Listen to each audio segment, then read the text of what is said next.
Hello, people of the internet, and welcome back. So, I just watched Avatar Fire and Ash, and disclaimer, I haven't watched the second part. So, I've seen the first part when I was a child, like a literal kid, and I'm seeing the third part right now. And so, honestly, I don't know what happened in between, but I got to know that the main guy from the first movie is also in the second movie, and he kind of dealt with the water people, and he kind of had some clashes with them, perhaps, and then he settled down with them. And in this movie they introduced the fire people, like the tribe that kind of prays to fire or has fire as a deity. They kind of latch on to, rather than the Eva, who is the mother of all these Navi, I guess. And it's certainly a two-way movie where at once you're like, I'm super bored, you are like super bored, because first of all it's a long film, and certainly it's a boring film for the most part. But the battles are amazing, the biology of the creatures is amazing. I love that. I in like cannot emphasize on the way the creatures were kind of made. I just absolutely loved the creatures in there. Like the Avatar people, the Navi people, they were boring as hell. But the creatures, the biology, like mixing these amphibian and avian features into a creature and having them live in this world, it's just amazing. I loved the biology so much of these creatures. And the way it's like all of this biology is connected to this earth, or sorry, to this planet, which I do not know what it's called and where it is. But then humans are in there again, trying to do what they do, capture the resources, take it for themselves. So the majority of this movie was kind of like the humans are coming to capture this kind of blood or a serum out of this huge whale type of a creature.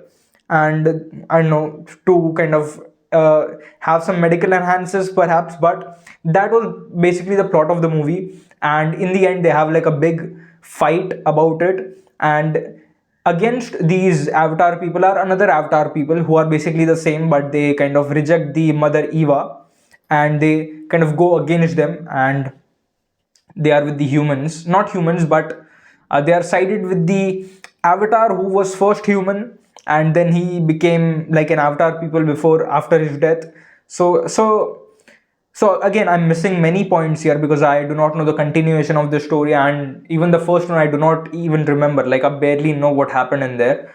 But yeah, as I think what the director wanted to create was like a rich world with culture. But it's, I don't know if that was the point about creating these different Avatar people, but it just didn't have that kind of spice to it. It just didn't have that kind of, okay, this one's different, this one's just different, their culture's different. It just didn't feel like that. And I think that is one of the things that feels boring about it, is that all these blue people, they're literally just blue people, like copy and paste one blue people to another, and it's just the same. And I mean, I understand, if we were to look at humans, even that would be kind of a similar comparison to bring about. Like, okay, all these humans are same, they might look same, I guess so. But I don't know, it's just the diversification of the Avatar people, the blue people. I don't know if they're even called Avatar or what. Yeah, but the Avatar people, they it's like only the fire people were kind of different. But we, again, it's like they are the same people, but they were kind of distinctive in kind of features and in their culture. But others were basically like the same people. I mean, yeah, some lived on the land, some were like, um, the wind traders, some were like living in the forest. But it's like, in the end, it just mishmashed into each other and just felt the same thing again and again. Like, and those stories are also kind of boring, I'm not going to lie. It kind of felt like Moana, the animated thing that we saw when we were kids. So it kind of felt like that. And the only great aspect that I could look into this was the war. The war was fabulous because it was again engaging. You could see, oh, this faction is attacking, that faction is attacking. Then you get to see a certain power up of a character when she connects with the entirety of the world, and she commands the creatures to kind of do something. That was good, no doubt. Then again, there was this human in there who I do not know how he got here. Maybe that was in the second part, or so there is this human who kind of gets revived, and he again has that connection to the Avatar world. Like he grows that kind of something sprouts from behind his head, and he's then connected to the whole Avatar world, and that is something that was unique, which felt kind of okay, there's something good going on. Then again, the human part, it felt very similar to the kaiju stories that we see, like the Godzilla, the Kong movies that we see. It felt very similar to that. Like these humans are coming, they're harnessing these resources from these monsters, from these people. They're taking away the natural resources, so the natives or the creatures have to fight back. So it felt like a kaiju movie, and in fact it was a kaiju movie because there were these big whales perhaps who were like literally crushing them. And yeah, again, the fight part was brilliant, it was good.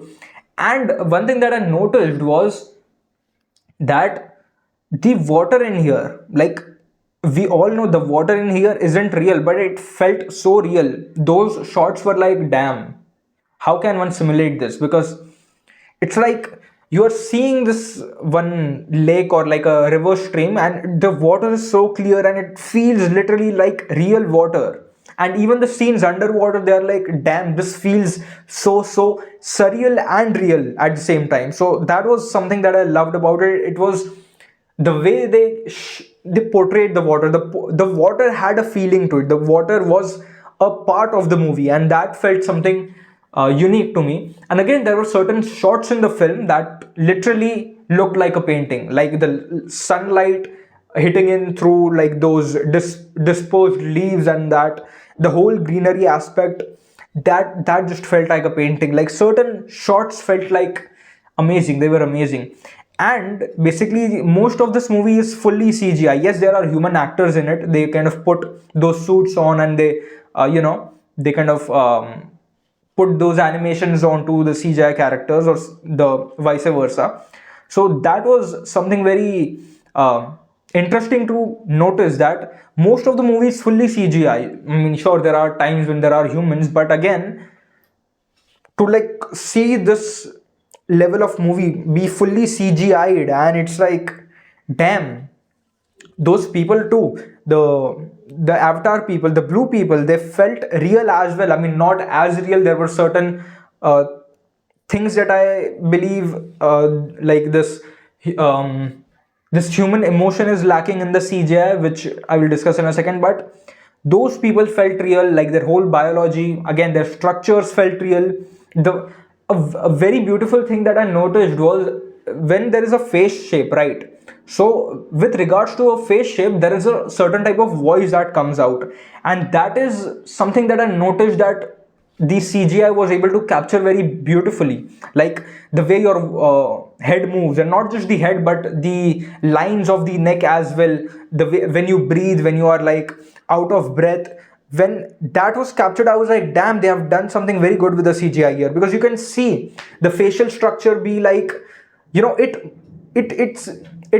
it's very human like, but it's still not just quite human. I mean, of course they are different people, they are not humans, but there is one point where they can improve on especially on the facials, is like the minor expressions. It's like many times when you get close-ups, okay, that time there are minor expressions here and there, but for the majority of the time, the most Avatar people, the blue people, they just look very still. They are like this is their face, just that's it. Their face is in frame, and there's like no personality to the face at that time.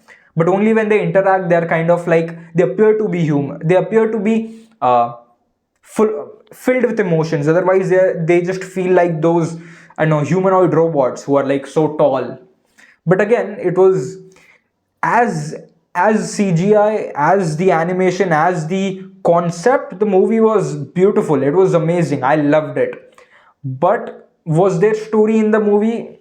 I mean, there was a story, but the story wasn't as engaging. It was still very like, okay, this is happening in this some tribe that's living in here, and they are just doing their own thing, and they are contacting with some creatures here, and they have a connection with them. So it's so this is not like a movie. This is like diving into a world that is different, and you're kind of experiencing that world. It's not so how do I say this? This is not like a story driven movie per se. This is like a concept driven movie. And I mean, it's fine, but it's not something that I was like that I will watch again. So yeah, this is personally for me, this is a one time watch. You can go and check it out for yourselves and have your own opinions. So yeah, that was it. Again, a good film, and that's it. I'll see you in the next.